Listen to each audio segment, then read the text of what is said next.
Je me suis garé dans l'allée de la maison de mon enfance, portant ce pathétique gâteau de supermarché, le cœur rempli d'une excitation nerveuse à l'idée d'avoir 24 ans. Le glaçage blanc s'était légèrement déplacé pendant le trajet, et la décoration en plastique, joyeux anniversaire, semblait de travers, mais je m'en fichais. Après avoir travaillé en double service à l'entrepôt pendant des semaines, cette modeste célébration était tout ce que je pouvais me permettre. Pourtant, elle représentait quelque chose d'important pour moi.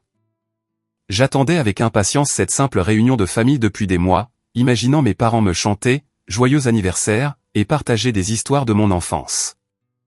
En montant les marches familières en béton, j'ai remarqué une activité inhabituelle à travers les fenêtres de devant. Ma mère, Margaret, est apparue à la porte avant que je ne puisse frapper, son expression froide et méprisante. Elle a jeté un coup d'œil à mon gâteau de supermarché avec une irritation visible et a prononcé des mots qui allaient briser mon monde à jamais. Pas de fête cette année, Frédéric. Ta sœur a besoin de toute notre attention.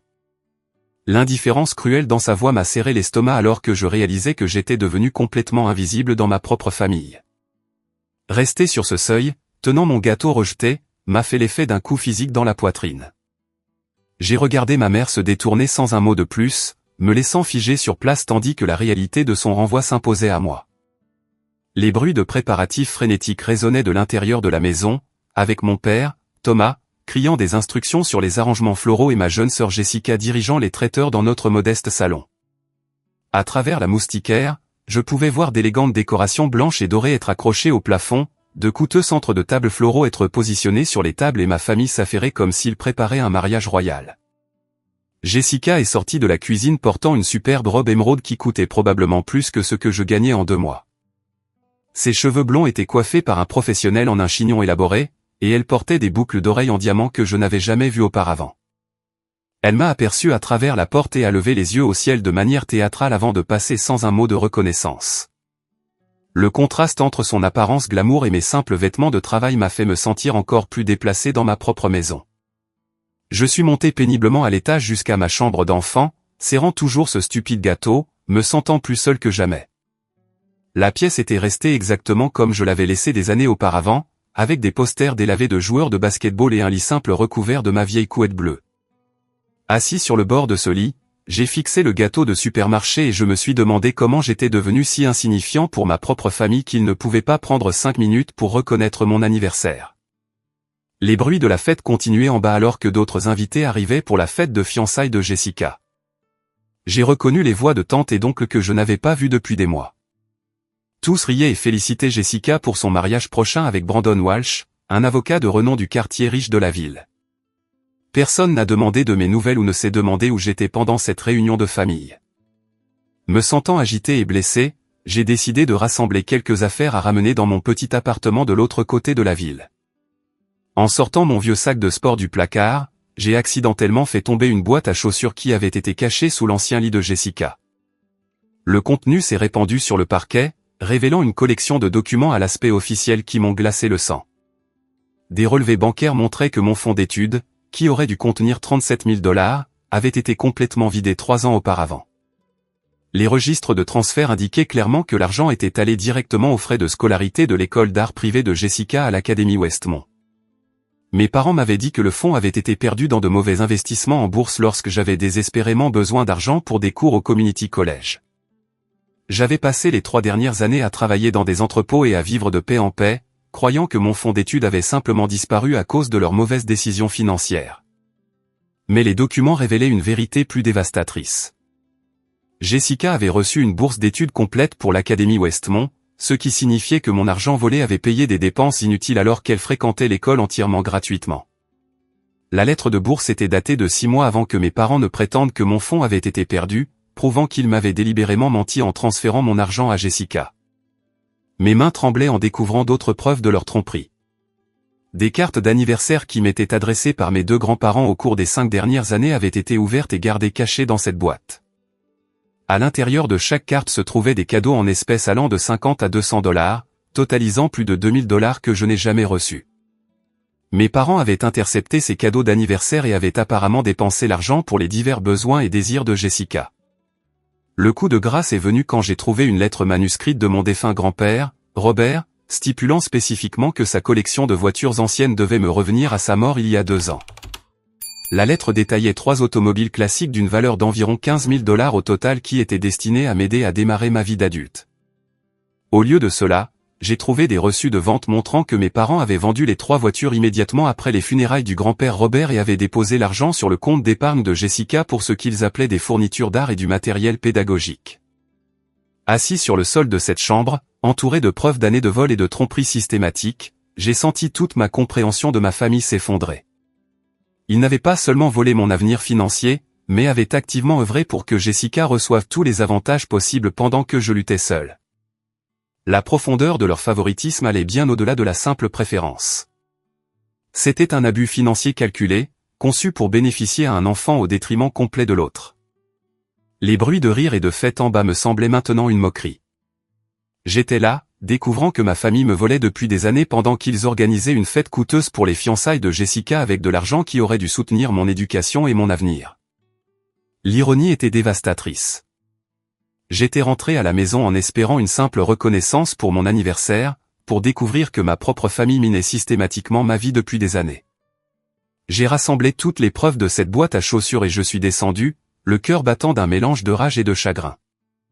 Le salon était rempli d'environ 30 personnes, toutes vêtues de leurs plus beaux habits et tenant des verres de champagne. Jessica se tenait au centre de l'attention, montrant son énorme bague de fiançailles à un cercle de parents admiratifs. Mes parents se déplaçaient dans la foule comme des hôtes fiers, acceptant les félicitations pour le mariage réussi de leur fille avec Brandon Walsh. Le contraste entre cette célébration élaborée et mon gâteau d'anniversaire rejeté, abandonné sur le comptoir de la cuisine, me remplissait d'un ressentiment brûlant. J'ai attendu que Jessica ait fini de présenter sa bague avant de m'avancer au centre de la pièce, tenant les documents accablants assez haut pour que tout le monde les voie. Je dois vous parler de quelque chose d'important, ai-je annoncé assez fort pour couper court au brouhaha de la fête. La pièce est progressivement devenue silencieuse alors que les visages se tournaient vers moi avec diverses expressions d'agacement et de confusion. Ma mère Margaret avait l'air mortifiée que je perturbe le moment spécial de Jessica, tandis que mon père Thomas s'avançait avec une irritation évidente. « Frédéric, ce n'est ni le moment ni l'endroit pour tes plaintes, quelles qu'elles soient, » a dit Thomas d'un ton méprisant, sa voix portant le même ton qu'il pourrait utiliser avec un enfant désobéissant.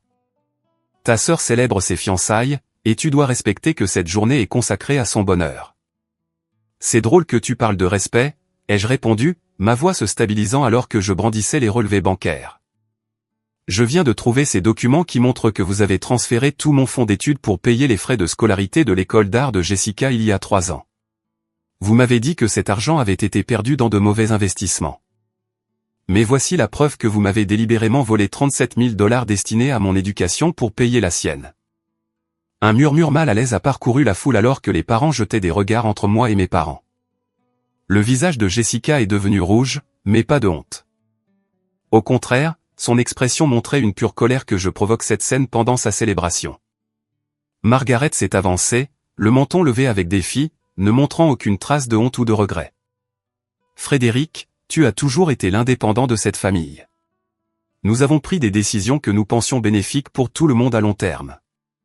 Jessica avait besoin de plus de soutien car elle avait un plus grand potentiel de réussite sociale et professionnelle.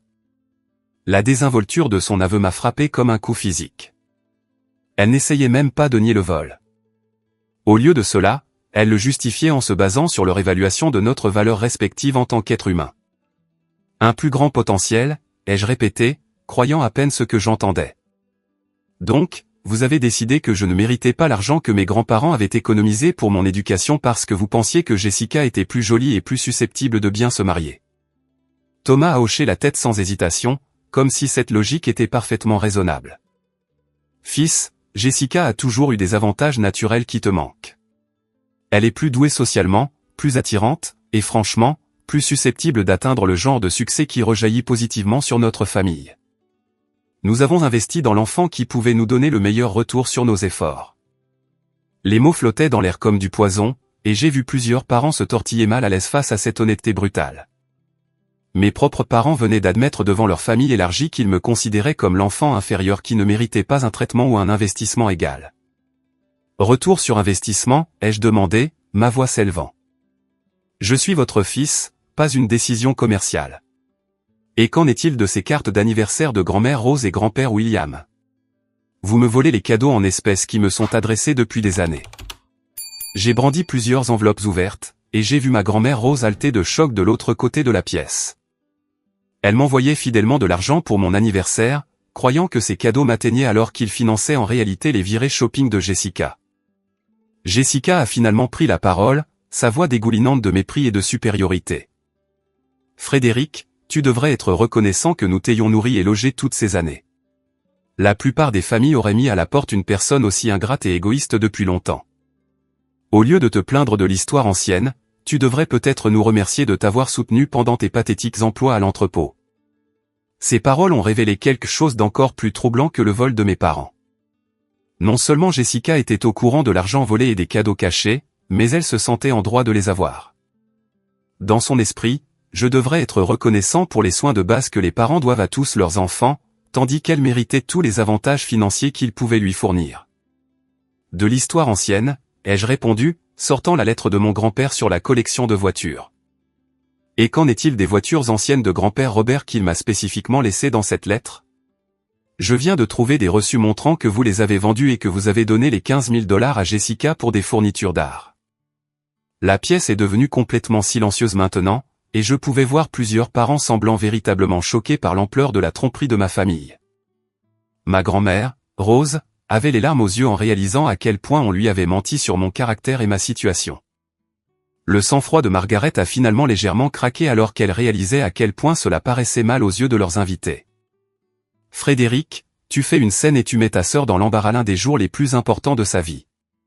Si tu ne peux pas soutenir cette famille, alors tu devrais peut-être partir et tracer ta propre voie. Tracer ma propre voie, ai-je ri amèrement. Je trace ma propre voie depuis des années pendant que vous voliez systématiquement tous les avantages que j'aurais dû avoir. Vous avez pris mon fonds d'études, mon argent d'anniversaire, mon héritage, puis vous avez dit à tout le monde que j'étais l'ingrat. Thomas s'est approché de moi, le visage rouge de colère. Ça suffit, Frédéric. Tu ne gâcheras pas cette fête avec tes plaintes égoïstes. Soit tu présentes tes excuses à ta sœur et tu te joins à cette fête comme il se doit, soit tu sors de cette maison tout de suite.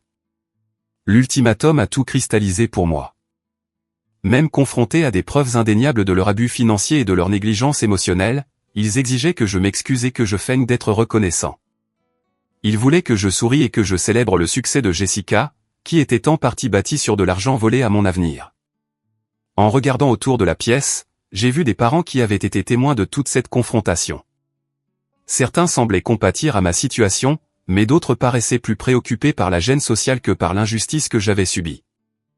Personne n'a pris la parole pour me défendre ou remettre en question l'aveu de vol et de favoritisme de mes parents. La prise de conscience la plus dévastatrice fut que la bague de fiançailles de Jessica coûtait probablement plus que tout l'argent qu'ils m'avaient volé combiné. Pourtant, ils ne pouvaient pas prendre 5 minutes pour reconnaître mon 24e anniversaire. J'étais debout dans une pièce pleine de gens célébrant le bonheur de ma sœur tout en ignorant complètement l'abus systématique qui avait financé ses avantages. Vous savez quoi, ai-je dit, ma voix enfin calme mais remplie de résolution. Vous avez absolument raison. Je devrais tracer ma propre voie, et cette voie commence en m'éloignant le plus possible de cette famille toxique. Je me suis tourné pour partir, mais la voix de Jessica m'a arrêté net avec une dernière révélation qui allait tout changer. Au fait, Frédéric, tu te souviens de cet entretien d'embauche que tu as eu au cabinet d'avocat de Brandon le mois dernier? Celui pour lequel tu étais si enthousiaste. J'ai appelé à l'avance et je leur ai dit que tu avais des problèmes de gestion de la colère et un passif de conflit au travail. Je ne pouvais pas risquer que mon frère embarrassant travaille dans le prestigieux cabinet de mon fiancé. L'aveu m'a frappé comme la foudre. Cet entretien d'embauche avait été ma meilleure opportunité d'avancement de carrière depuis des années. Je m'étais préparé pendant des semaines, j'avais fait des recherches approfondies sur le cabinet et je me sentais confiant quant à mes qualifications. Quand ils m'ont rejeté sans explication, j'ai passé des semaines à me demander ce que j'avais fait de mal pendant le processus d'entretien. Maintenant, je connaissais la vérité. Jessica avait délibérément saboté mes perspectives de carrière pour protéger sa propre position sociale. Elle avait activement œuvré pour me maintenir piégé dans des emplois sans issue tout en bâtissant son propre succès sur de l'argent volé et des relations familiales. J'ai quitté cette confrontation et je suis allé directement dans ma chambre, me sentant plus isolé et trahi que jamais dans ma vie. Par ma fenêtre, je pouvais entendre la fête reprendre en bas, comme si de rien n'était. Les bruits de rire et de célébration semblaient être du sel sur des plaies ouvertes, me rappelant que ma famille pouvait retourner à sa joie immédiatement après avoir écrasé mon esprit.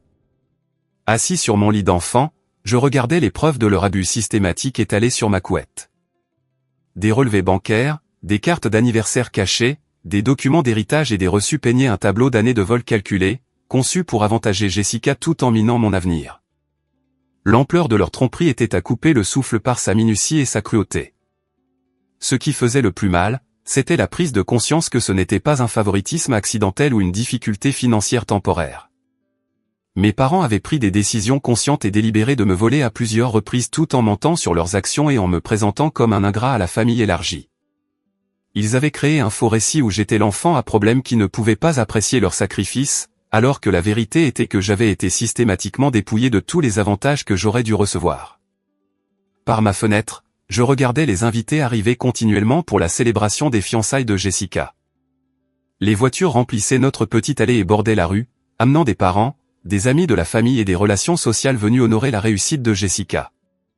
Je reconnaissais les visages de personnes qui me connaissaient depuis l'enfance, pourtant aucune d'entre elles n'avait demandé mon absence à la fête ou ne s'était demandé comment j'allais dans la vie. Plus j'observais la célébration en bas, plus je comprenais à quel point ma famille m'avait complètement effacé de leur récit. Ces invités croyaient assister à une célébration familiale, mais ils n'avaient aucune idée qu'un membre de la famille était à l'étage en train de panser les blessures de années d'abus et de vol. Mes parents avaient réussi à conditionner tout le monde à ignorer mon existence et à se concentrer uniquement sur les accomplissements de Jessica. Vers 23 heures ce soir-là, j'ai vu ma grand-mère Rose arriver avec un cadeau magnifiquement emballé et un large sourire. Elle a serré Jessica chaleureusement dans ses bras et a félicité mes parents d'avoir élevé une fille aussi brillante. Voir son bonheur et sa fierté sincère me serraient le cœur, sachant qu'elle avait été trompée sur mon caractère pendant des années. Elle croyait que j'étais le petit-fils ingrat qui avait abandonné la famille, alors que la vérité était que j'avais été systématiquement exclu et volé. La vue de grand-mère Rose célébrant en bas tout en croyant des mensonges à mon sujet est devenue le point de rupture final. J'ai réalisé que rester dans cet environnement ne mènerait qu'à plus de douleur et de manipulation. Ma famille avait montré qu'elle était prête à me voler, à mentir sur moi et à saboter mes perspectives de carrière pour maintenir les avantages de Jessica. Il n'y avait aucun scénario où cette dynamique s'améliorerait ou où je recevrais un traitement équitable. J'ai sorti mon téléphone et vérifié le solde de mon compte en banque, $837. Ce n'était pas beaucoup, mais cela représentait chaque centime que j'avais économisé de mon travail à l'entrepôt au cours des 6 derniers mois. Cet argent était le mien, gagné par mon propre travail, et ne pouvait être ni volé ni manipulé par ma famille. En ouvrant mon ordinateur portable, j'ai commencé à rechercher des billets de bus et des offres d'emploi dans des villes lointaines. Je devais m'éloigner suffisamment pour que ma famille ne puisse plus interférer avec ma vie, mais assez près des grands centres d'emploi où je pourrais reconstruire ma carrière. Austin, au Texas, a attiré mon attention en raison de son industrie technologique en pleine croissance et de son coût de la vie inférieur à celui des grandes villes côtières. Alors que je recherchais des appartements et des offres d'emploi à Austin, mon téléphone a vibré avec un SMS de mon vieil ami d'université, Alex Chen, qui avait déménagé au Texas après avoir obtenu son diplôme. Le timing semblait être le destin. Salut Frédéric, j'espère que tu vas bien. Ma start-up à Austin cherche quelqu'un avec ton expérience en service client.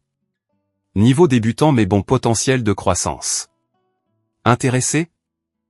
J'ai fixé ce message pendant plusieurs minutes, ayant l'impression que l'univers m'offrait une bouée de sauvetage exactement au moment où j'en avais le plus besoin. Alex n'avait aucune idée de ma situation familiale ni de la crise que je traversais. Pourtant, son offre d'emploi représentait tout ce dont j'avais besoin, de la distance avec ma famille toxique, un nouveau départ et une occasion de prouver ma valeur dans un environnement où je ne serais pas miné. J'ai immédiatement répondu, très intéressé. Peux-tu m'envoyer les détails? Je cherche à déménager bientôt.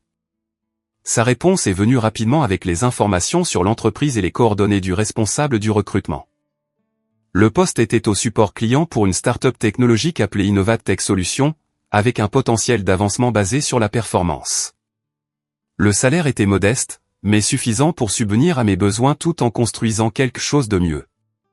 En bas, la fête de fiançailles atteignait son apogée avec des toasts et des discours louant la beauté, l'intelligence et le brillant avenir de Jessica. j'ai entendu la voix de mon père retentir dans la maison alors qu'il disait aux invités à quel point il était fier du succès de sa fille et comment elle représentait tout ce qu'il y avait de merveilleux dans leurs valeurs familiales. L'ironie était dévastatrice. Ils célébraient les valeurs familiales alors qu'ils avaient systématiquement abusé et volé leur propre fils. Ils louaient le caractère de Jessica tout en sachant qu'elle avait saboté mes perspectives de carrière par pur égoïsme. La déconnexion entre leur image publique et leurs actions privées révélait la profondeur de leur hypocrisie. J'ai commencé à faire mes bagages avec une détermination méthodique. Vêtements, documents personnels, quelques objets sentimentaux et mon ordinateur portable rentraient facilement dans 2 sacs de sport et un sac à dos. La preuve matérielle de mes 24 ans dans cette maison était étonnamment minime, ce qui, d'une certaine manière, rendait le départ plus facile. En faisant mes bagages, j'ai composé une lettre d'adieu expliquant mon départ. Je voulais qu'ils comprennent que je savais tout sur leurs mensonges et leurs vols, mais je voulais aussi conserver une certaine dignité dans ma sortie. La lettre était brève et factuelle, déclarant que j'avais découvert leur abus financier, que je comprenais leurs véritables sentiments sur ma valeur, et que je partais pour construire une vie où je ne serais ni saboté ni volé. J'ai placé la lettre sur mon oreiller où ils la trouveraient finalement, ainsi que des copies de toutes les preuves que j'avais découvertes. Ils devaient savoir que j'étais conscient de leurs actions et que leurs manipulations avaient été exposées. Vers minuit, alors que la fête se terminait enfin et que les invités commençaient à partir, j'ai chargé mes affaires dans ma vieille Honda Civic déglinguée. La voiture avait 12 ans et plus de 200 000 miles, mais elle était à moi, gagnée par mon propre travail et non souillée par la manipulation de ma famille. En démarrant le moteur, j'ai jeté un dernier regard à la maison où j'avais passé mon enfance. La lumière brillait des fenêtres où ma famille était probablement en train de nettoyer après la fête de Jessica, discutant de la merveilleuse soirée que cela avait été et de l'avenir radieux qui l'attendait. Ils n'avaient aucune idée que je disparaissais de leur vie pour toujours. En quittant Millbrook, Ohio, à minuit 30 du matin, j'ai ressenti un étrange mélange de deuil et de libération.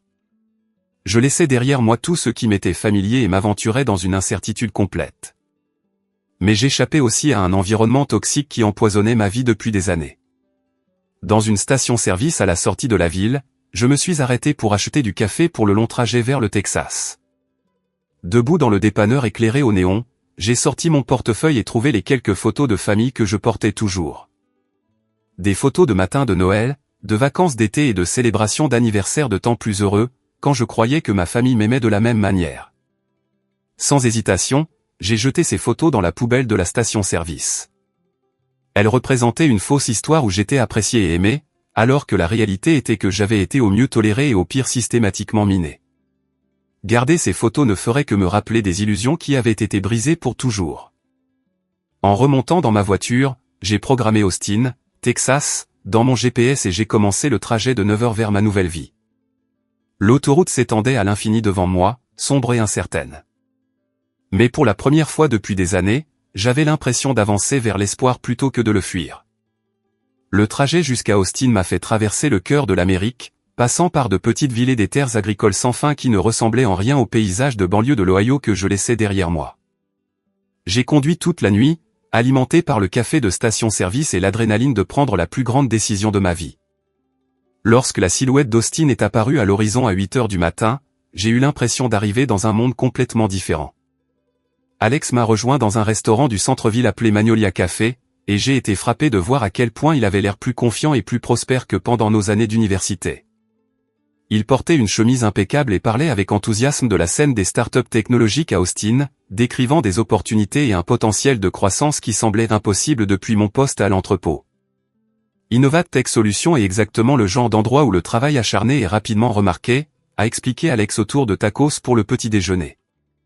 La propriétaire, Diana Martinez, a bâti l'entreprise à partir de rien il y a 5 ans, et elle promeut en fonction des résultats, pas de la politique ou des relations. Si tu peux résoudre des problèmes et améliorer les systèmes, tu avanceras plus vite que tu ne le pourrais jamais dans une entreprise traditionnelle. L'entreprise occupait le 2e étage d'un entrepôt reconverti à East Austin, avec des murs en briques apparentes, des bureaux debout et un aménagement ouvert qui semblait énergique et collaboratif. Lors de mon entretien avec Diana, une femme d'une 40aine d'années au regard perçant, j'ai été honnête sur mon expérience en service client et mon désir d'apprendre des compétences techniques. Je ne cherche pas quelqu'un avec des références parfaites, m'a dit Diana. J'ai besoin de quelqu'un qui peut penser de manière critique, communiquer clairement avec des clients frustrés et identifier des schémas dans les problèmes que nous résolvons. Les compétences techniques peuvent être enseignées, mais l'instinct de résolution de problèmes est soit là, soit il ne l'est pas. Elle m'a offert le poste sur le champ avec un salaire de départ de 35 000 $, ce qui était modeste, mais suffisant pour couvrir les frais de subsistance de base à Austin. Plus important encore, elle a présenté des opportunités d'avancement claires basées sur des indicateurs de performance et le développement de compétences. J'ai trouvé un studio dans une maison reconvertie près de l'université pour 600 $ par mois. L'espace était minuscule mais propre, avec des planchers de bois franc, de hautes fenêtres et assez de place pour un lit, un bureau et une petite table de cuisine. Après des années à vivre dans ma chambre d'enfant ou à partager des espaces exigus avec des colocataires, avoir mon propre logement me semblait un luxe. Les premiers mois chez Innovatech ont été difficiles mais exaltants. Je gérais les appels de support client pour les petites entreprises utilisant le logiciel de gestion de projet de l'entreprise, résolvant les problèmes techniques et expliquant les fonctionnalités du système. En quelques semaines, j'ai commencé à remarquer des schémas dans les plaintes et suggestions des clients qui révélaient des problèmes sous-jacents avec l'interface utilisateur du logiciel. Au lieu de simplement résoudre des problèmes individuels, j'ai commencé à documenter ces schémas et à proposer des améliorations systématiques. J'ai créé des rapports détaillés montrant comment des changements mineurs au logiciel pourraient éviter des dizaines d'appels au support et améliorer les scores de satisfaction client. Diana a immédiatement remarqué mon initiative. La plupart des représentants du support client se contentent de répondre au téléphone et de suivre des scripts, m'a-t-elle dit lors de mon évaluation trimestrielle. Vous pensez comme un développeur de produits, en identifiant les causes profondes au lieu de simplement traiter les symptômes. C'est exactement le genre de pensée qui bâtit des entreprises prospères. Elle m'a promu analyste de la réussite client avec une augmentation à 42 000 $ et des responsabilités supplémentaires pour améliorer les taux de fidélisation des clients. La promotion est venue avec mon propre bureau, un accès aux outils de développement et des opportunités de travailler directement avec l'équipe de programmation. Pendant cette période, j'ai gardé un silence complet sur ma situation familiale. J'ai changé de numéro de téléphone, supprimé mes comptes de médias sociaux et évité tout contact avec les gens de ma ville natale. Alex savait que j'avais quitté l'Ohio pour des raisons personnelles, mais j'ai gardé les détails privés tout en me concentrant entièrement sur la construction de ma nouvelle vie. L'isolement était parfois difficile, surtout pendant les vacances lorsque mes collègues parlaient de réunions de famille et de traditions. Mais je me rappelais que ma famille biologique ne m'avait jamais fourni le soutien et les encouragements que je recevais maintenant de mes collègues. Diana est devenue une sorte de mentor, m'offrant des conseils de carrière et me mettant au défi de développer des compétences que je ne savais même pas posséder. 6 mois après avoir commencé, j'ai proposé de créer un système complet de gestion de la relation client qui suivrait le comportement des utilisateurs, prédirait les problèmes potentiels et automatiserait les tâches de support de routine. La proposition exigeait des recherches et une planification technique importante, mais je croyais qu'elle pourrait révolutionner la manière dont l'entreprise interagissait avec les clients. En travaillant le soir et les week-ends, j'ai appris moi-même les langages de programmation de base et la gestion de bases de données grâce à des cours en ligne et des livres de bibliothèque. La courbe d'apprentissage était raide, mais chaque petite avancée me semblait être une validation de mes capacités et de mon potentiel. Ma percée est survenue lorsqu'un client majeur s'est plaint d'erreurs de facturation récurrentes qui lui coûtaient des milliers de dollars en temps administratif. Au lieu d'offrir un dépannage standard, j'ai analysé l'historique complet de leur compte et découvert que notre système de facturation avait une faille affectant les clients avec certains calendriers de paiement. J'ai développé une solution qui a non seulement résolu leurs problèmes spécifiques, mais a également évité des problèmes similaires pour des centaines d'autres clients. Le correctif a permis à l'entreprise d'économiser environ 50 000 $ en pertes potentielles d'affaires et en coûts de support client. Diana a été si impressionnée qu'elle m'a fait venir à une réunion de la haute direction pour présenter mes conclusions. Debout dans cette salle de conférence, expliquant des solutions techniques à des cadres et des programmeurs, je me suis senti plus valorisé et respecté que je ne l'avais jamais été dans ma maison familiale. Frédéric a identifié un problème systématique dont nous ne connaissions même pas l'existence, a annoncé Diana à l'équipe. Sa solution démontre le type de pensée proactive qui sépare les bonnes entreprises des grandes. C'est exactement pourquoi nous investissons dans des personnes qui font preuve d'initiative et de compétences analytiques. L'entreprise a mis en œuvre mon correctif du système de facturation et m'a demandé de diriger un projet plus large visant à examiner tous les processus de support client pour des inefficacités similaires.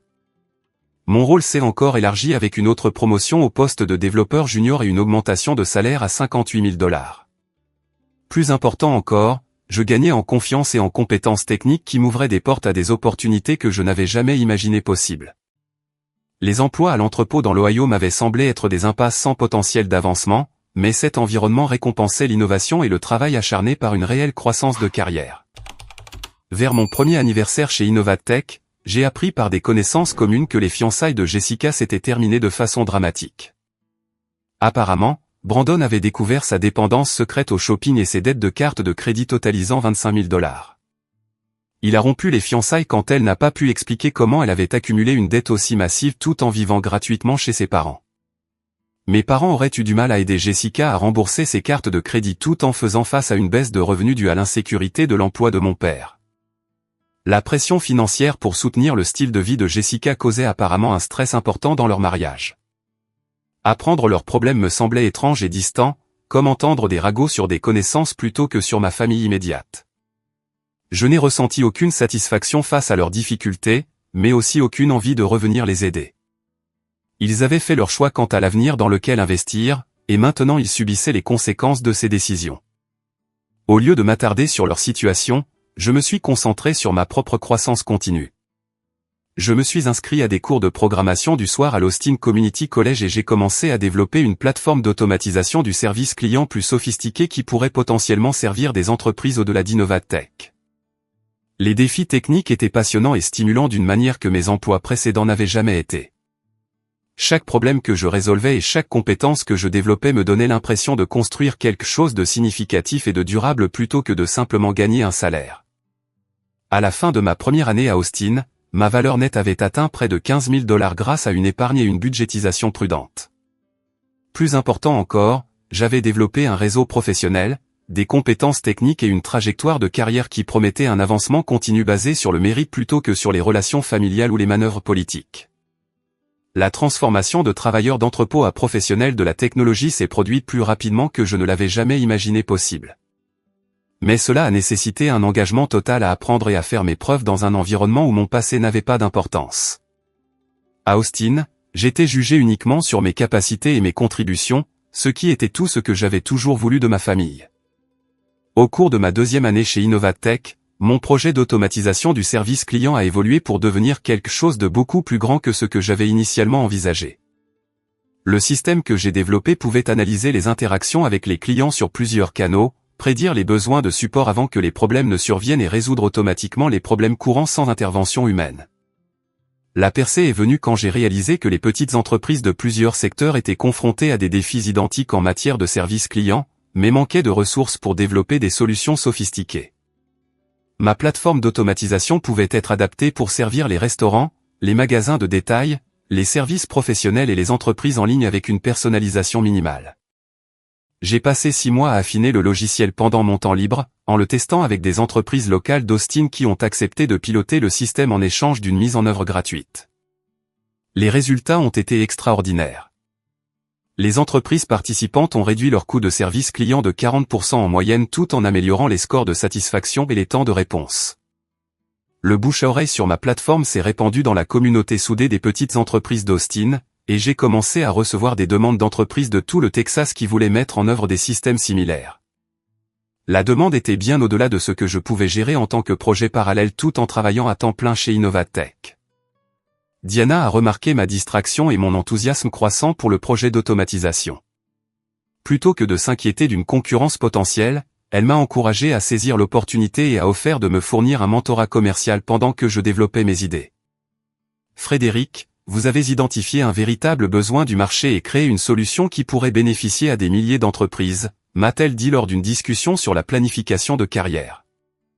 Innovatech aura toujours une place pour vous, mais l'entrepreneuriat pourrait être votre véritable vocation. Si vous décidez de créer votre propre entreprise, je vous soutiendrai de toutes les manières possibles. Ces encouragements m'ont donné la confiance nécessaire pour rechercher la création d'entreprises, la protection de la propriété intellectuelle et les options de financement pour les startups technologiques. La courbe d'apprentissage était intimidante, mais chaque défi me semblait gérable comparé à l'abus émotionnel et au vol financier que j'avais surmonté dans ma situation familiale. Grâce au réseau d'entrepreneurs d'Austin, j'ai rencontré Rachel Chen, une capital risqueur spécialisée dans les entreprises technologiques en phase de démarrage. Rachel avait bâti plusieurs entreprises prospères avant de passer à l'investissement, et elle était connue pour soutenir les fondateurs qui résolvaient des problèmes pratiques avec des approches innovantes. Lors de notre première rencontre dans un café du centre-ville, j'ai fait une démonstration de ma plateforme d'automatisation du service client en utilisant des données réelles d'entreprises pilotes. Rachel a immédiatement saisi la taille potentielle du marché et les opportunités de revenus. Les petites entreprises dépensent des milliards de dollars par an pour un service client qui pourrait être automatisé ou rationalisé, a expliqué Rachel. Votre plateforme répond à de véritables points de douleur avec des économies de coûts mesurables. La scalabilité est énorme car chaque entreprise a besoin d'un service client, mais la plupart manquent de l'expertise technique pour optimiser ses processus. Elle a offert d'investir 200 000 $ en échange d'une participation de 20% au capital, à condition que je m'engage à quitter Innovatech et à me consacrer à temps plein à la création de l'entreprise. L'investissement couvrirait le développement de logiciels, le marketing, les frais juridiques et 18 mois de frais de fonctionnement pendant que nous établissions l'entreprise. La décision de quitter mon emploi stable pour me lancer dans l'entrepreneuriat était à la fois terrifiante et exaltante. J'avais passé 2 ans à bâtir ma sécurité et ma crédibilité professionnelle, mais cette opportunité représentait tout ce que j'avais espéré accomplir par le travail acharné et l'innovation. J'ai donné un préavis de 6 semaines à Diana et j'ai travaillé avec diligence pour transférer mes responsabilités à d'autres membres de l'équipe. Elle était sincèrement enthousiaste à propos de mon projet entrepreneurial et a offert de servir de conseillère et de cliente potentielle pour ma nouvelle entreprise. Tu prends la bonne décision, m'a assuré Diana lors de ma dernière semaine chez Innovatech. Je t'ai vu passer de représentant du support client à développeur innovant en un temps record. Ton éthique de travail et tes compétences en résolution de problèmes feront le succès de cette entreprise, et tu ne te demanderas jamais ce qui aurait pu se passer si tu n'avais pas pris ce risque. J'ai nommé mon entreprise Connect Flow et j'ai établi des bureaux dans un espace de travail partagé près du centre-ville d'Austin. L'environnement était rempli d'autres startups et entrepreneurs, créant une atmosphère d'innovation et d'ambition qui me dynamisait quotidiennement. Ma première décision majeure a été d'embaucher Diana comme directrice des opérations. Elle avait exprimé son intérêt à quitter Innovatech pour relever de nouveaux défis, et son expérience commerciale complétait parfaitement mes compétences techniques. Ensemble, nous avons développé un plan d'affaires complet, une stratégie marketing et une approche d'acquisition de clients. Les premiers mois ont été intenses et exigeants, nécessitant des journées de 12 heures et une résolution constante de problèmes alors que nous affinions le logiciel et construisions notre base de clients. Mais chaque défi semblait avoir un but et un sens, car je construisais quelque chose qui m'appartenait et reflétait ma vision. Notre premier grand client a été une chaîne de restaurants régionale qui exploitait 23 établissements à travers le Texas. Ils ont mis en œuvre Connect Flow pour gérer les réservations, la résolution des plaintes et l'analyse des commentaires des clients. En 3 mois, la chaîne a réduit ses coûts de main-d'œuvre du service client de 38% tout en améliorant les scores des avis en ligne et les taux de fidélisation des clients. Cette réussite a fourni une crédibilité et des recommandations qui ont accéléré notre croissance de manière exponentielle. Les magazines d'affaires locaux ont présenté Connect Flow comme une start-up innovante d'Austin, et les publications de l'industrie ont reconnu notre plateforme comme une solution révolutionnaire pour l'automatisation du service client des petites entreprises. À la fin de notre première année, Connect Flow comptait 47 clients professionnels actifs et générait plus d'1 million de dollars de revenus. Ma valeur nette personnelle a atteint 300 000 $ grâce à un salaire, à l'appréciation des actions et à une gestion financière prudente. Plus important encore, je m'étais prouvé que l'évaluation de mon potentiel par ma famille était complètement fausse. Ils avaient cru que Jessica était plus susceptible de réussir professionnellement en raison de ses avantages sociaux et de son attrait physique. Mais j'avais bâti une entreprise rentable basée sur l'intelligence, la créativité et la détermination. Pendant cette période de croissance rapide de l'entreprise, j'entendais occasionnellement des nouvelles de ma famille par le biais de relations communes dans l'Ohio. Jessica était retournée vivre chez ses parents après la rupture de ses fiançailles et avait du mal à trouver un emploi correspondant à ses qualifications en art. Le mariage de mes parents était apparemment tendu en raison de la pression financière et des désaccords sur la manière de soutenir la dépendance continue de Jessica. Mon père, Thomas, avait perdu son poste de cadre intermédiaire en raison d'une restructuration de l'entreprise et travaillait à des missions temporaires qui payaient beaucoup moins que son salaire précédent. L'emploi à temps partiel de ma mère, Margaret, dans le commerce de détail couvrait à peine les dépenses de base du ménage, et ils étaient en retard sur les paiements de leur hypothèque. Le contraste entre mon succès et leurs difficultés était frappant, mais je n'éprouvais aucun désir de jubiler ou de chercher à me venger. Au lieu de cela, je me suis concentré sur la poursuite de la construction de ConnectFlow pour en faire une entreprise durable capable de soutenir plusieurs employés et de servir des centaines de clients. L'aspect le plus satisfaisant de mon succès était de gagner le respect et la reconnaissance entièrement basés sur le mérite. Mes clients appréciaient ConnectFlow parce qu'il résolvait leurs problèmes et améliorait leur rentabilité, non pas à cause de relations familiales ou d'avantages sociaux. Cette validation signifiait plus pour moi que n'importe quelle somme d'argent, car elle prouvait que le travail acharné et l'innovation pouvaient surmonter n'importe quel désavantage. L'investissement de Rachel était basé sur sa confiance en mes capacités et mon potentiel commercial. Diana avait rejoint mon entreprise parce qu'elle croyait en ma vision et en mes compétences en leadership. Nos clients recommandaient ConnectFlow à d'autres entreprises parce qu'ils bénéficiaient d'avantages tangibles de nos services. Ce réseau de relations professionnelles bâti sur le respect mutuel et le succès partagé me semblait plus précieux et significatif que les liens familiaux que j'avais perdus en quittant l'Ohio. J'étais enfin entouré de personnes qui appréciaient mes contributions et soutenaient ma croissance continue. La transformation de ConnectFlow de start-up à entreprise établie s'est produite plus rapidement que je ne l'avais jamais imaginé. Au cours de notre deuxième année, nous avons élargi notre base de clients à plus de 200 entreprises dans cet État, allant des restaurants locaux aux cabinets de services professionnels régionaux. Nos revenus ont atteint 4 millions de dollars par an, et l'entreprise employait 15 personnes à divers postes techniques et de support. Ma percée personnelle est survenue lorsque Tech Global Industries, une grande société qui fournissait des solutions logicielles aux entreprises du Fortune 500, nous a approchés pour acquérir ConnectFlow. Leurs dirigeants avaient suivi notre croissance et étaient impressionnés par nos taux de fidélisation des clients et nos fonctionnalités d'automatisation innovantes. Le processus de négociation de l'acquisition a duré 3 mois et a impliqué des audits financiers détaillés, des évaluations techniques et des séances de planification stratégique. Tech Global voulait intégrer la plateforme de ConnectFlow dans sa suite de produits existantes et tirer parti de son immense réseau de vente pour atteindre des clients de niveau entreprise. L'offre finale était de 12 millions de dollars pour la propriété complète de ConnectFlow, avec des bonus de performance supplémentaires si les objectifs de revenus étaient atteints au cours des 3 années suivantes.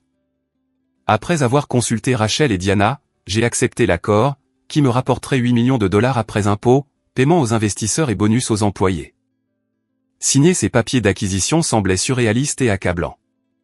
3 ans plus tôt, j'avais quitté la maison de ma famille avec 800 dollars et une vieille Honda Civic déglinguée. Maintenant, j'étais millionnaire à 27 ans avec plus de sécurité financière que je n'avais jamais cru possible. La première chose que j'ai faite avec ma nouvelle richesse a été d'acheter un penthouse de luxe dans le centre-ville d'Austin avec des vues panoramiques sur la ville et des équipements haut de gamme. L'espace était 10 fois plus grand que mon studio d'origine, avec une cuisine gastronomique, des dressings et un bureau à domicile surplombant le lac Lady Bird. J'ai aussi acheté une Tesla Model S et j'ai commencé à voyager à l'international pour les affaires et le plaisir. Visiter Londres, Tokyo et Sydney a élargi ma perspective sur les marchés mondiaux et les opportunités commerciales tout en me procurant des expériences dont je n'avais que rêvé pendant mes jours de travailleur d'entrepôt. L'acquisition a fait la une des nouvelles économiques locales, les magazines d'Austin présentant mon histoire comme un exemple de réussite entrepreneuriale dans le secteur technologique en pleine croissance de la ville. Les articles décrivaient mon ascension rapide de représentant du service client à propriétaire d'entreprises millionnaires, bien qu'ils ne mentionnent pas mon contexte familial ou mes luttes personnelles. Ces publications ont apparemment été découvertes par des gens de ma ville natale, car ma famille a commencé à apprendre mon succès et à tenter de rétablir le contact. La première approche est venue par les réseaux sociaux, où Jessica a créé plusieurs faux comptes pour m'envoyer des messages prétendant qu'elle avait grandi et mûri depuis notre dernière interaction. Ces messages étaient soigneusement rédigés pour paraître pleins de remords et d'amour, décrivant à quel point notre relation lui manquait et regrettant les malentendus qui nous avaient séparés. Elle prétendait avoir appris de ses erreurs et voulait reconstruire notre lien fraternel basé sur le respect mutuel et l'appréciation. Ce que Jessica ne réalisait pas, c'est que ces messages révélaient sa manipulation continue et son égocentrisme. Elle décrivait nos conflits comme des malentendus plutôt que de reconnaître son rôle dans le sabotage de ma carrière ou son soutien à l'abus financier de nos parents. Ses excuses se concentraient sur le mal qu'elle ressentait plutôt que de reconnaître le préjudice réel qu'elle avait causé. L'approche de ma mère, Margaret, était plus directe, mais tout aussi manipulatrice. Elle a commencé à laisser des messages vocaux sur mon numéro de téléphone professionnel, qu'elle avait obtenu grâce aux registres publics associés à ConnectFlow. Ces messages affirmaient qu'elle avait toujours cru en mon potentiel et que nos conflits familiaux étaient basés sur des problèmes de communication qui pouvaient être résolus par une conversation honnête. L'histoire révisionniste de Margaret était d'une audace à couper le souffle. Elle se présentait comme une mère aimante qui avait toujours soutenu mes ambitions, oubliant commodément son aveu qu'elle considérait Jessica plus digne d'investissement en raison de ses avantages sociaux.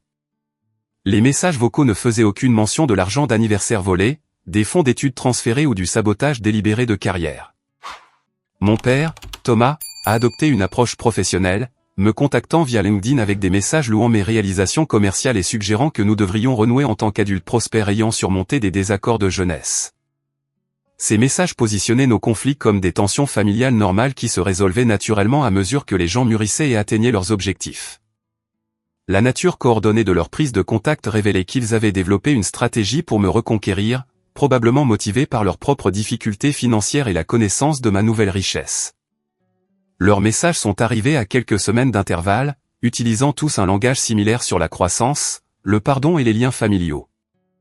J'ai sauvegardé chaque message et message vocal qu'ils ont envoyé, mais je n'ai répondu à aucun. Leur intérêt soudain pour la reconstruction des relations coïncidait de manière suspecte avec l'apprentissage de mon succès financier, suggérant que leur motivation était plus pratique qu'émotionnelle. Grâce à mon réseau dans l'Ohio, j'ai appris plus de détails sur leur situation qui se détériorait. La dette de carte de crédit de Jessica avait atteint plus de 30 000 $ alors qu'elle continuait à dépenser de l'argent qu'elle n'avait pas tout en vivant au chômage à la maison. Elle avait postulé à de nombreux postes, mais avait du mal à trouver des employeurs disposés à embaucher quelqu'un avec un diplôme d'art coûteux et aucune expérience de travail pratique. Les problèmes financiers de mes parents s'étaient considérablement aggravés.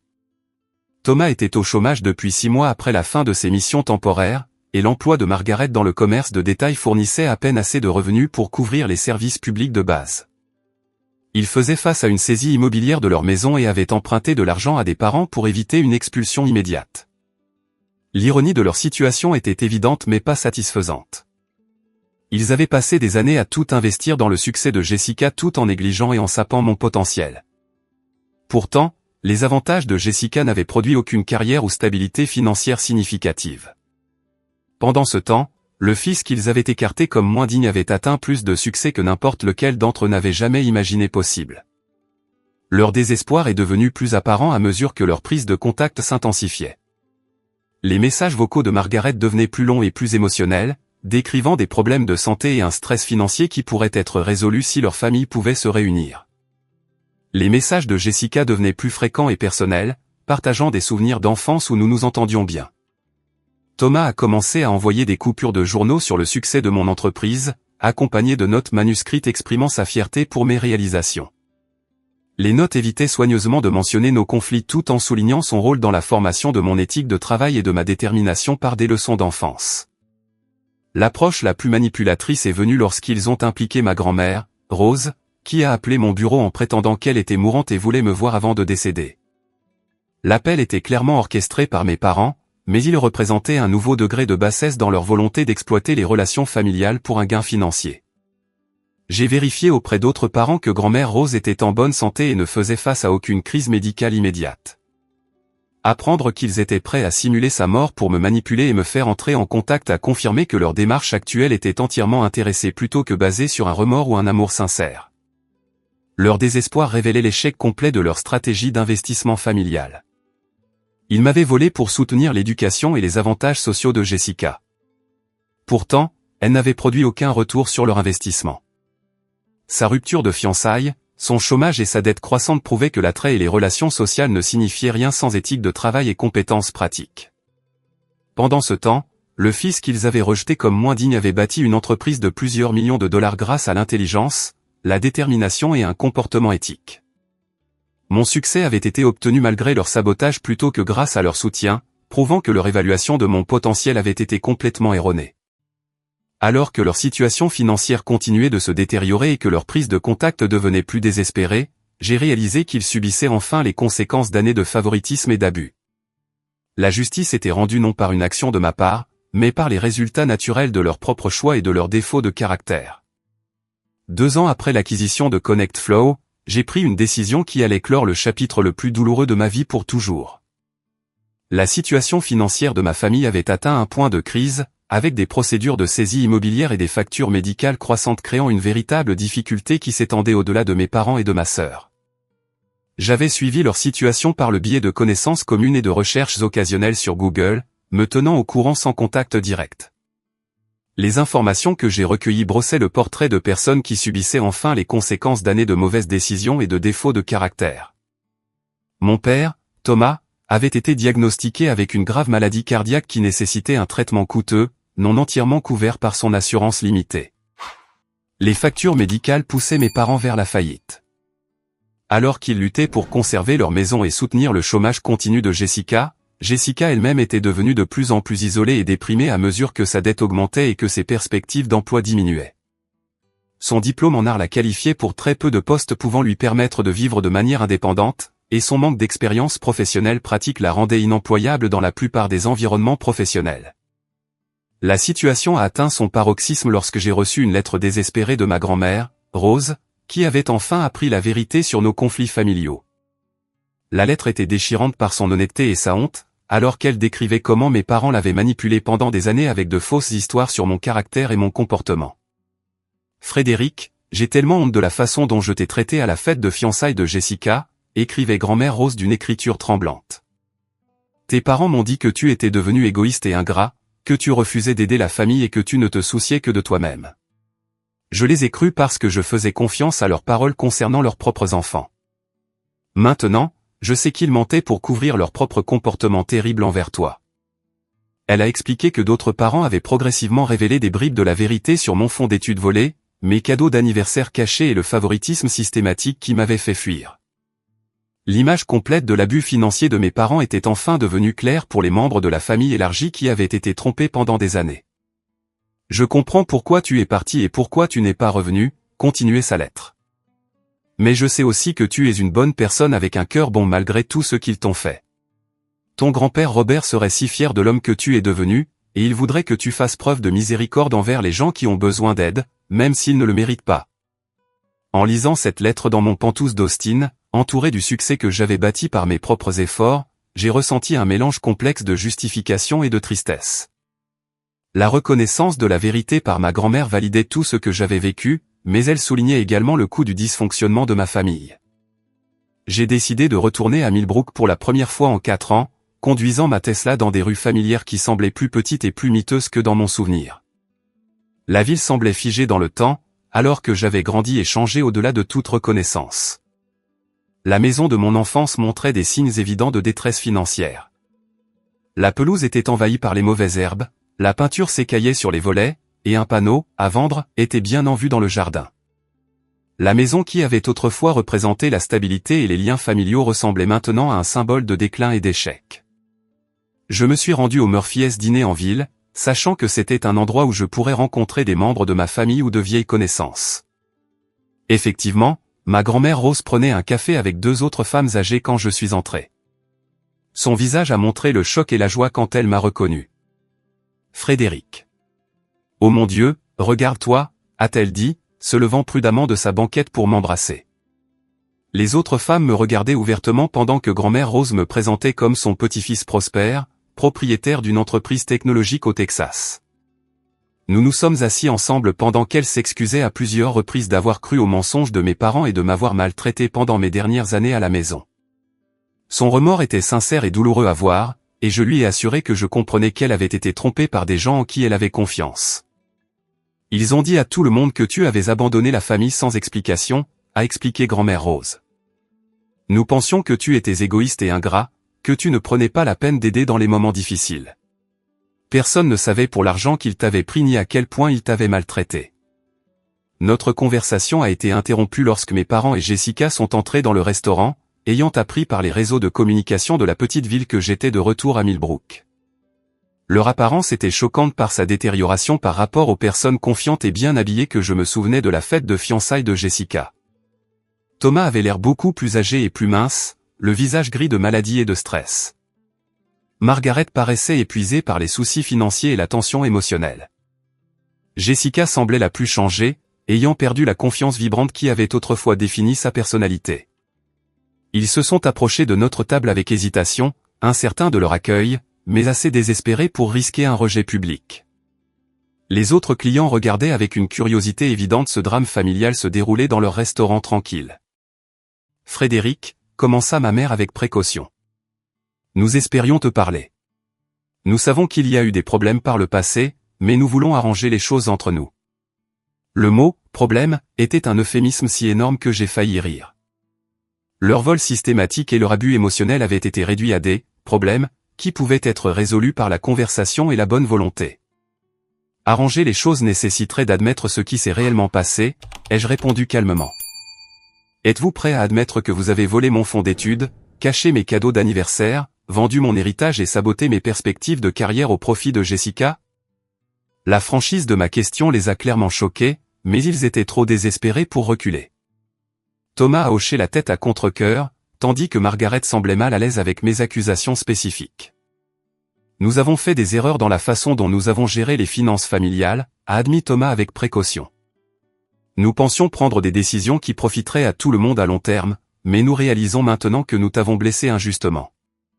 Jessica est restée silencieuse, fixant la table pendant que ses parents tentaient de limiter les dégâts. Son incapacité à contribuer à la conversation suggérait qu'elle n'éprouvait aucun remords sincère pour son rôle dans mes mauvais traitements. L'argent n'est plus vraiment le problème, ai-je expliqué. J'ai réussi financièrement malgré votre sabotage, pas grâce à votre soutien. Ce qui importe, c'est de savoir si vous comprenez pourquoi votre comportement était mauvais et si vous êtes capable de traiter les gens différemment à l'avenir. J'ai regardé directement Jessica, qui a finalement croisé mon regard avec un mélange de honte et de défi. Comprends-tu que saboter mon entretien d'embauche était cruel et destructeur? Reconnais-tu que tes actions étaient conçues pour m'empêcher de réussir pendant que tu progressais grâce à des avantages volés? La réponse de Jessica était à peine audible. J'avais peur que ta présence au cabinet de Brandon me mette dans l'embarras. Je sais que c'était mal, mais je protégeais ma relation. Sa réponse a révélé qu'elle ne comprenait toujours pas l'éthique fondamentale de ce qu'elle avait fait. Elle était désolée pour les conséquences, mais pas pour le processus de pensée qui l'avait amené à saboter les perspectives de carrière de son propre frère. Malgré leur compréhension imparfaite de leur comportement passé, j'ai réalisé qu'ils traversaient enfin une véritable épreuve qui les avait dépouillés de leur arrogance et de leur sentiment de droit. Les conséquences naturelles de leur choix leur avaient enseigné des leçons que mes arguments n'auraient jamais pu leur apprendre. Je suis prêt à aider pour les factures médicales de papa et à vous empêcher de perdre la maison, ai-je annoncé, provoquant un soulagement visible sur leur visage. Mais il y aura des conditions qui devront être remplies avant et pendant toute aide financière. J'ai exposé mes exigences. Ils suivraient une thérapie familiale pour aborder leur dysfonctionnement et leur favoritisme. Ils reconnaîtraient publiquement leur mauvais traitement passé aux membres de la famille élargie qui avaient été trompés, et ils s'engageraient à traiter tous les membres de la famille avec un respect et une considération égaux. De plus, Jessica serait tenue de trouver un emploi dans les 6 mois et de commencer à rembourser sa dette de carte de crédit par son propre travail. Mon aide couvrirait les frais médicaux d'urgence et de logement, mais ne subventionnerait pas un chômage continu ou des dépenses irresponsables. Plus important encore, ai-je conclu, vous devez comprendre que cette aide est basée sur la compassion, pas sur une obligation. Je ne vous dois rien après des années d'abus et de vol.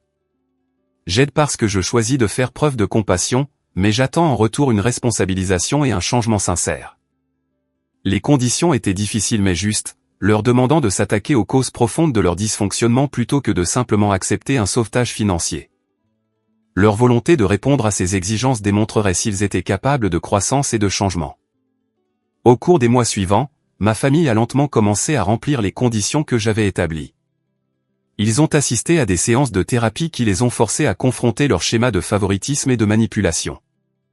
Les membres de la famille élargie ont appris la vérité sur mon départ et les circonstances qui m'avaient fait fuir. Jessica a trouvé un emploi dans une entreprise de marketing locale et a commencé à rembourser sa dette par des versements mensuels. Le travail était difficile pour quelqu'un habitué au soutien familial, mais il lui a fourni une indépendance et une estime de soi qu'elle n'avait jamais gagnée auparavant. L'attitude de mes parents à mon égard a changé fondamentalement alors qu'ils reconnaissaient que mon succès était auto-construit plutôt qu'accidentel. Ils ont commencé à me traiter avec respect et appréciation au lieu de la tolérance méprisante que j'avais connue tout au long de mon enfance.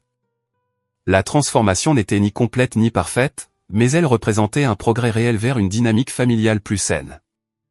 Plus important encore, j'ai appris que ma plus grande réussite n'était pas la richesse financière, mais la maturité émotionnelle de pardonner aux personnes qui m'avaient fait du tort tout en me protégeant des abus futurs. Mon histoire m'a appris que les relations familiales doivent être bâties sur le respect mutuel et un soin sincère, pas sur des liens génétiques ou des attentes sociales. Le véritable succès signifie avoir la force de s'éloigner des situations toxiques, la sagesse de construire quelque chose de mieux par ses propres efforts, et la compassion d'accorder sa miséricorde quand elle est méritée. La vengeance que j'avais autrefois imaginée ne s'est jamais matérialisée car elle est devenue inutile. Les conséquences naturelles de leur choix ont fourni plus de justice que n'importe quelle action que j'aurais pu entreprendre, tandis que mon succès prouvait que leur évaluation de ma valeur avait été complètement erronée. Avec le recul, j'ai réalisé que quitter ma famille a été la décision la plus difficile et la plus importante de ma vie. Il a fallu un courage énorme pour s'éloigner de tout ce qui était familier et reconstruire toute mon existence autour de valeurs et de relations différentes.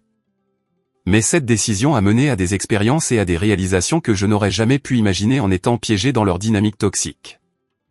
Bâtir Connect Flow, gagner des millions de dollars et créer de véritables relations professionnelles m'a appris des leçons sur mes propres capacités qui ont transformé la façon dont je me voyais et mon potentiel. La leçon la plus précieuse que j'ai apprise est que votre passé ne détermine pas votre avenir, à moins que vous ne le lui permettiez. Les gens qui vous sous-estiment vous offrent une opportunité de leur prouver le contraire par vos actions et vos réalisations. Le plus grand cadeau que vous puissiez vous faire est la liberté de devenir la personne que vous êtes destiné à être, indépendamment des limites ou des attentes des autres. Mon 24e anniversaire a commencé par un rejet et un gâteau de supermarché. Mais il s'est terminé par les premiers pas vers une vie d'indépendance et de succès. Parfois, les pires moments de nos vies sont en fait des portes vers nos plus grandes réalisations si nous avons le courage de les franchir. À tous ceux qui écoutent et qui se sont sentis sous-évalués ou ignorés par les personnes les plus proches d'eux, votre valeur n'est pas déterminée par leurs opinions ou leurs traitements. Vous avez le pouvoir de construire quelque chose de mieux par vos propres efforts. Et la famille que vous créez à travers des relations authentiques aura plus de valeur que n'importe quel lien basé uniquement sur le sang.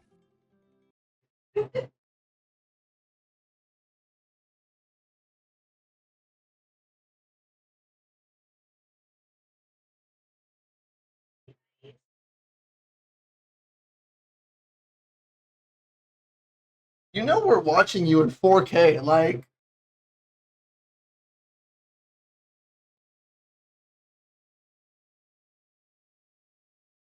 she was trying to choose violence, chat.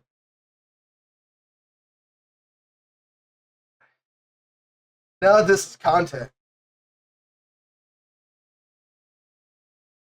Okay, get up, buddy. she, he just like, he just kind of just stared up like, wait, I'm doing this? Thanks for keeping my seat warm, Bubs. Streak!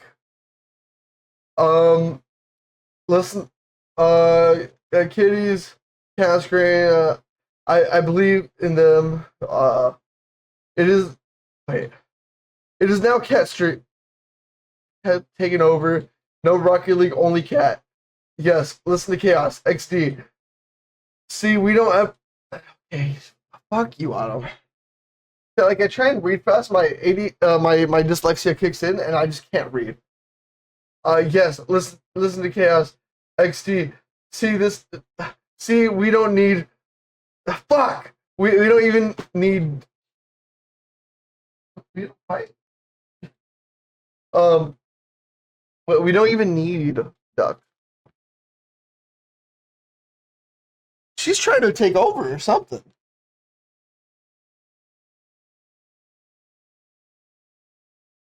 I'll be, but I have my ears open. Alright, thank you, Chaos. The new Pokemon game dropped. It's free? What kind of game is it? Is it like an FPS? One day they will. We can only hope. I want to bite the bullet. I want to tie the knot. Um,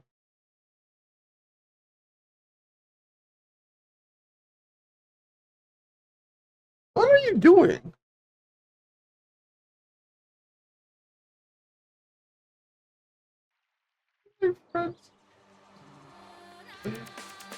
I'm dead. Yes, she is. I don't have a single cat in my house. I'm sorry. She was about to swing at me.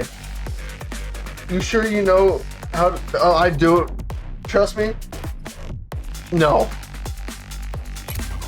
Trust me, no.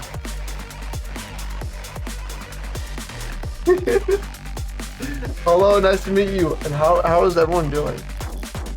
It's funny as fuck. Are you trying to cause trouble? I think she is. Luna is our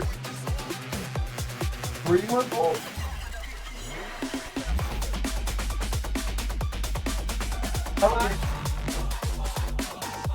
Five or six, almost 6, 7. My bad. I'm sorry. I have pictures. I can look up. But like it's around like 5 months. I haven't. I'm fucking dead. But nice to meet you. I have 2 cats. One is named Nyx, which is over a year old. And then Luna, that is around 5 months old.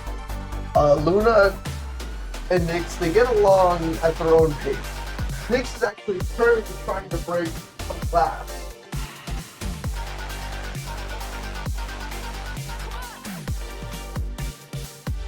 Not trying to, but like he has the opportunity and he might if he finds out they can move.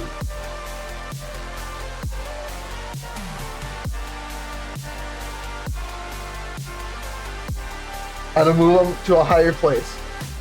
Why, Autumn, why do you do this whenever there's new people? Can I repeat all that again? No, pal. Yeah, I'm sorry if you guys got to leave. I understand. I have to do a Mickey Mouse voice for 5 fucking minutes. I have a timer going on right now.